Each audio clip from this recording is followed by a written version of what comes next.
Good morning, students. Oxford Public School welcomes you. Myself, Sandeep Nehra, your history teacher. We are studying about lesson 6th, the three order. तो the three order, तो ये जो chapter है वो mainly क्या है, जो western Europe से रिलेटेड है, जहाँ पर क्या है रोमन एम्पायर जैसे जैसे क्या है ख़त्म हुआ 19th सेंचुरी के बाद, 9th सेंचुरी के बाद सॉरी, तो उसमें क्या है जो मेनली जो जर्मन पीपल है उन्होंने क्या है वर्ल्ड के कई कंट्रीज़ के ऊपर अपना कब्जा कर लिया था, मतलब वो काफ़ी कंट्रीज़ के अंदर फैल गए थे। तो मेनली यहाँ इंग्लैंड, फ्रांस और इनके बारे में, स्पेन और इटली के बारे में बताया गया। जो मेन है वो फ्रांस का है, क्योंकि जर्मन के पीपल जो है उनकी एक जाति थी फ्रैंक जाति। तो वो फ्रैंक जाति क्या है वहाँ फ्रांस में जाकर बसती है और उसी के नाम से क्या है वहाँ का नाम क्या है फ्रांस पड़ता है। पहले एक पूरा का पूरा काफ़ी बड़ा एक रोमन एम्पायर होता था। तो इस चैप्टर के अंदर due to social, economic and political change in western Europe society were divided in the three order between the 9th and 16th century. 9वीं से लेकर के 16वीं सेंचुरी के बीच में क्या है जो वेस्टर्न यूरोप है वो मेनली थ्री ऑर्डर्स के अंदर डिवाइड किया गया था, जिसके कारण क्या है इन कंट्रीज़ के अंदर काफ़ी सोशल, इकोनॉमिक और पॉलिटिकल चेंजेस आए थे। तो उनके बारे में जैसे ही रोमन एम्पायर गया तो मैनी ग्रुप्स और जर्मनिक पीपल जो थे वो क्या है वो पीपल इटली के अंदर, स्पेन के अंदर, फ्रांस के अंदर काफ़ी फैल गए थे। तो ये थ्री ऑर्डर था क्या उसके बारे में, एंड उनकी सोशल कैटेगरीज क्या क्या थी। तो थ्री ऑर्डर्स का मतलब है कि उस समय जो पीपल्स थे उनको तीन मतलब भागों में डिवाइड कर दिया गया था। तीन मतलब उनके ऑर्डर थे, तीन पार्ट थे।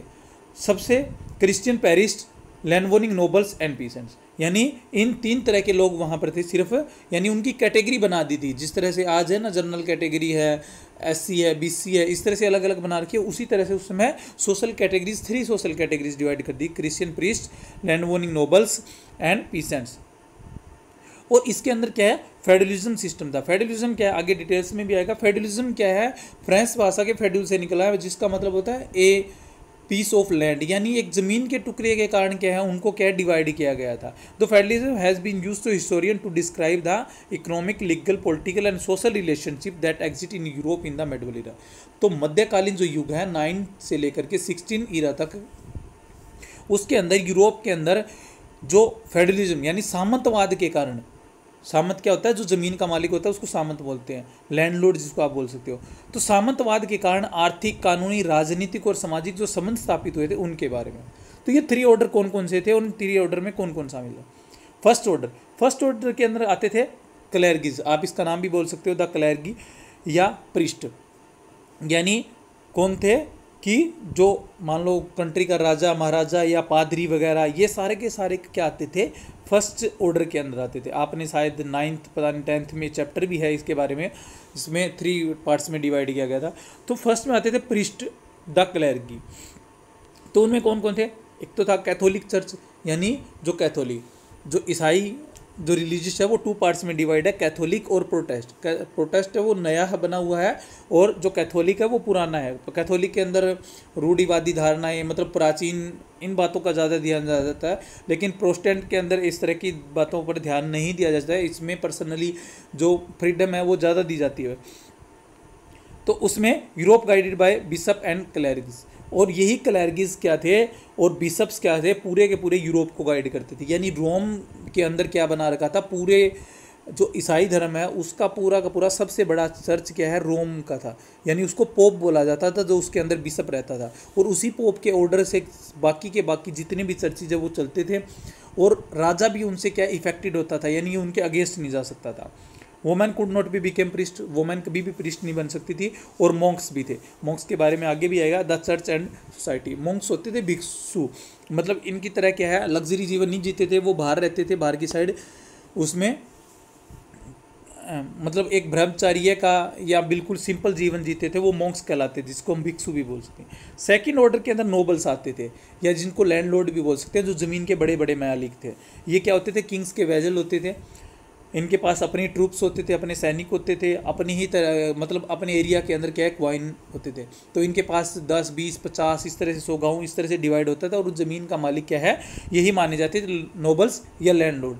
वो अपनी मर्जी से पीसेंट से जितनी तरह है जिस तरह चाहे खेती करवा सकते थे। दे इंजॉयड ए प्रिविलिंग स्टेटस, वो मतलब काफ़ी अच्छे स्टेटस का इंजॉय करते थे और प्रॉपर्टी के ऊपर पूरा का पूरा उनका कंट्रोल था। और थर्ड ऑर्डर के अंदर बसता था पीसेंट्स, यानी कि किसान भी थे, फ्री पीसेंट्स और सरफ, यानी किसान एक नहीं था, दो तरह के थे, फ्री पीसेंट्स थे और सरफ थे। तो इस तरह से क्या है ये ऑर्डर डिवाइड था। मैं एक और बात बता देता हूँ, जो टैक्सीज वगैरह लगाए जाते थे वो फर्स्ट ऑर्डर और सेकंड ऑर्डर के ऊपर नहीं लगते थे, जितने भी टैक्सीज थे वो सारे के सारे थर्ड ऑर्डर के ऊपर लगते थे, यानी पीसेंट्स वगैरह। तो सरफ और पीसेंट्स के भी अंदर, फ्री पीसेंट्स के भी अंदर था, यानी सरफ जो थे वो क्या है, जो लैंडलॉर्ड थे उसके लैंड के प्लॉट में काम करते थे और उससे जुड़े होते थे। लेकिन फ्री पीसेंट्स है वो क्या है, बिना पैसे के, बिना इनकम के उनको काफ़ी दिनों काम करना पड़ता था, उनकी महिलाएं वगैरह भी उनके घर के अंदर काम करती थी। तो अब इनकी डिटेल्स के बारे में बता रखा है। फर्स्ट है the clergy. Church was powerful institute, यानी पूरे के पूरे रोमन एम्पायर के अंदर चर्च को सबसे ज़्यादा पावरफुल बनाया गया था। द पोप क्या था, कैथोलिक चर्च का जो पोप बोला जाता था वो हेड कहलाता था, यानी सारे के सारे बिशप उसी के अंडर में आते थे। वो कहाँ रहता था, रोम के अंदर जो चर्च बनाया गया था उसी में रहता था। बिशप व रिलीजियस नोबिलिटी, और एक धार्मिक गुरु कह सकते हैं, एक धार्मिक जिसका साम्राज्य होता है पूरा का पूरा नोबिलिटी, वो कौन था, बिशप था। The church played a major role in influencing in medieval European society. तो चर्च का महत्वपूर्ण योगदान है। मैंने पहले भी बताया था कि किंग्स वगैरह भी इससे क्या थे, अफेक्टेड थे। किंग्स भी ऐसा कोई कानून या लॉ या कुछ इस तरह का नहीं बना सकते थे जो किसके अगेंस्ट हो, इन चर्चिज़ के अगेंस्ट हो। यानी पूरा का पूरा एम्पायर क्या होता था, पोप्स के द्वारा, पोप के द्वारा क्या है संचालित होता था। यानी वही क्या है बाकी चर्चिज़ के लिए, किंग्स के लिए इस तरह के रूल्स बनाता था। दे कोलेक्ट द टीथ, मतलब टीथ क्या था, एक तरह का टैक्स था जो किसानों के ऊपर लगाया जाता था। और क्या है ये चर्च, यानी एक धार्मिक टैक्स जिसको आप बोल सकते हो, रिलीजियस टैक्स जिसको कहते हैं, वो एक क्या कहलाता था, टीथ कहलाता था। 1 मार्क्स में काफ़ी बार पूछ लिया जाता है, what do you mean by teeth. तो टीथ क्या है, एक तरह का टैक्स था जो किसानों के ऊपर लगता था, यानी थर्ड ऑर्डर के ऊपर लगता था।